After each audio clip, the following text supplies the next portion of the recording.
Friends, आज हम बात कर रहे हैं Tata teleservices Maharashtra limited की यानी TTML की।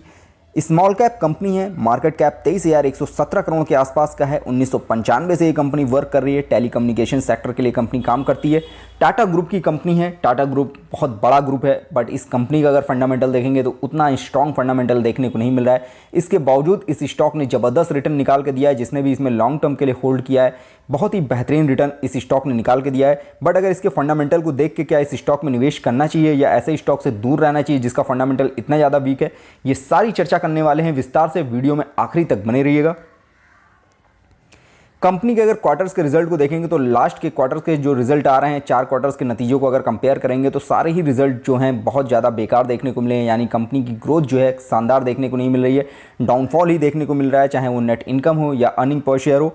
कंपनी का बस एक चीज़ देखने में अच्छा मिल रहा है कि रिटर्न ये कंपनी बहुत ही बेहतरीन निकाल के दे रही है। लास्ट के 3 ईयर्स के रिटर्न अगर आप देखेंगे तो 3,595% से ज़्यादा का रिटर्न दिया है इस कंपनी ने। वहीं निफ्टी मिड कैप 100 की कंपनी का एवरेज रिटर्न 103% निकल के आ रहा है। यानी इस कंपनी के अंदर जिसने भी लॉन्ग टर्म के लिए होल्ड किया है, काफ़ी अच्छा बेहतरीन रिजल्ट इस स्टॉक ने निकाल के दिया है। कंपनी के नेट सेल को अगर आप देखेंगे, जो Q1 का रिजल्ट कंपनी ने पेश किया है उसमें डाउनफॉल देखने को मिल रहा है। यानी कंपनी का जो नेट सेल हुआ है अगर जून को क्वार्टर से कंपेयर करेंगे तो उसमें गिरावट देखने को मिल रही है। 266 करोड़ का कंपनी ने नेट सेल किया है इस क्वार्टर में, जो लास्ट के ईयर से कंपेयर करेंगे तो 268 करोड़ का था। यानी इस ईयर से कंपनी का जो नेट सेल था वो ज़्यादा देखने को मिला था। कंपनी का जो नेट लॉस है उसमें बढ़ोतरी देखने को मिल रही है। जो जून क्वार्टर का रिजल्ट कंपनी ने पेश किया 295 करोड़ का घाटा हुआ है, जो लास्ट के ईयर से अगर कंपेयर करेंगे तो 7.5% के आसपास ज़्यादा है। 318 करोड़ का घाटा हुआ था कंपनी को।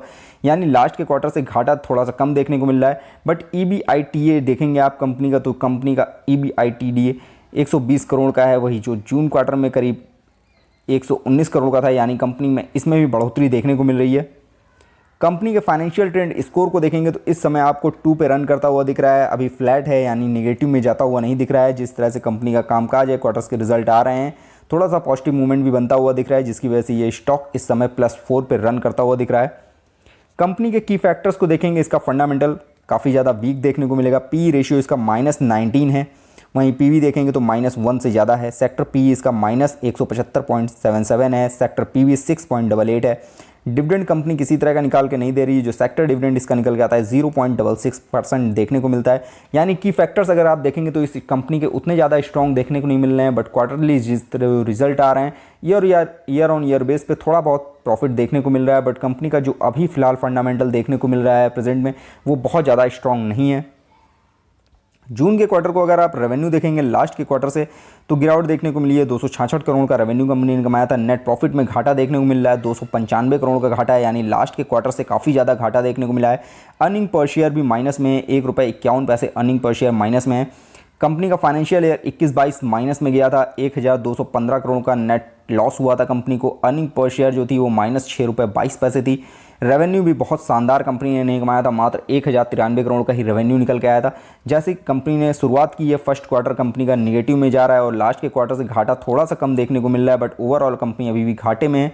जिस तरह से कंपनी का ईयर ऑन ईयर बेस पे थोड़ा सा सुधार देखने को मिला है, तो उससे उम्मीदें हैं कि अगर इसमें लॉन्ग टर्म के लिए होल्ड किया जाएगा तो ये स्टॉक एक अच्छा रिटर्न दे सकता है, क्योंकि इसने लॉन्ग टर्म में अच्छे रिटर्न्स दिए हैं। और जिस तरह से ये बड़े ग्रुप से जुड़ी हुई कंपनी है, तो इस कंपनी का कभी भी काया पलट हो सकता है। वैसे भी कंपनी का मैनेजमेंट कई योजनाएं बना रहा है जिससे इसको डेप्थ फ्री किया जाए, कर्ज मुक्त किया जाए, कंपनी को और पटरी पर लाया जाए। अगर ऐसा होता है तो इस स्टॉक में आपको तेज़ी भी देखने को मिल सकती है। फिलहाल इसके क्वार्टर के रिजल्ट को ईयर ऑन ईयर बेस पे कंपेयर करेंगे तो नेट इनकम में 7% से ज़्यादा की ग्रोथ है। अर्निंग पर शेयर में भी 7.5% के आसपास की ग्रोथ है। नेट प्रॉफिट मार्जिन में 7% के आसपास की ग्रोथ है। रेवेन्यू में आपको जरूर डाउनफॉल देखने को मिल रहा है, बट कंपनी का कामकाज सुधरता हुआ दिख रहा है। और जिस तरह से नतीजे आ रहे हैं, ये नतीजे जिस दिन प्रॉफिट में आ जाएंगे उस दिन के बाद आपको इस शेयर में ज़बरदस्त रैली देखने को मिल सकती है। होल्डिंग्स की बात करें, प्रमोटर्स के पास 74% से ज़्यादा की होल्डिंग है। किसी तरह की होल्डिंग इनकी गिरवी नहीं है, ये एक अच्छी चीज़ है। FIs और DIs और म्यूचुअल फंड्स सभी ने इस स्टॉक में इस क्वार्टर में भरोसा दिखाया है। FIs ने इस होल्डिंग में करीब 2.34% होल्डिंग को बढ़ा दिया है, यानी लास्ट के क्वार्टर से अपनी होल्डिंग को इंक्रीज़ किया है। DIs और म्यूचुअल फंड्स ने लास्ट के क्वार्टर से अपनी होल्डिंग को इस साल बढ़ा दिया है। इस क्वार्टर में होल्डिंग करीब 0.4% के आसपास है, जो लास्ट के क्वार्टर में होल्डिंग बिल्कुल नहीं थी।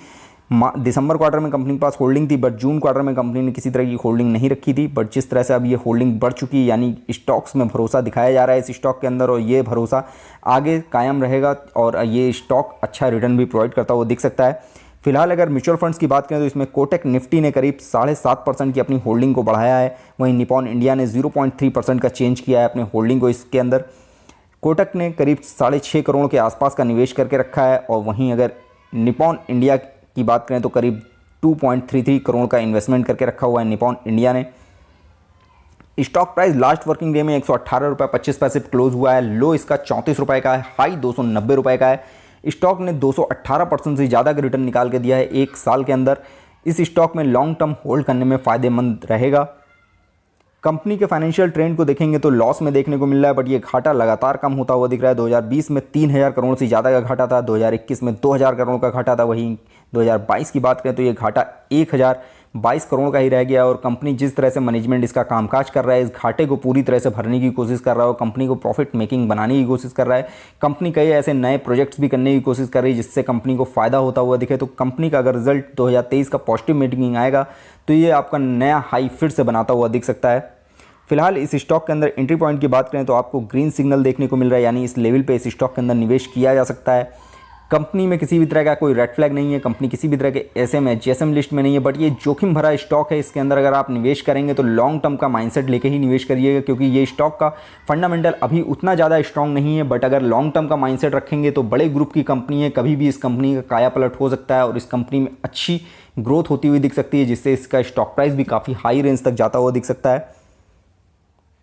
स्टॉक के रिटर्न को अगर देखें तो एक महीने में इस स्टॉक ने 12% से ज़्यादा का रिटर्न दिया है, 3 महीने में 1.25% का माइनस देखने को मिला है, एक साल में इस स्टॉक ने 227% का रिटर्न दिया है, वहीं 3 साल में 3777% का रिटर्न है, 5 साल में 1762% से ज़्यादा का रिटर्न है। कंपनी का स्टॉक जिस हिसाब से अभी मूव कर रहा है तो ये स्टॉक अपने हाई से काफ़ी ज़्यादा नीचे मिल रहा है।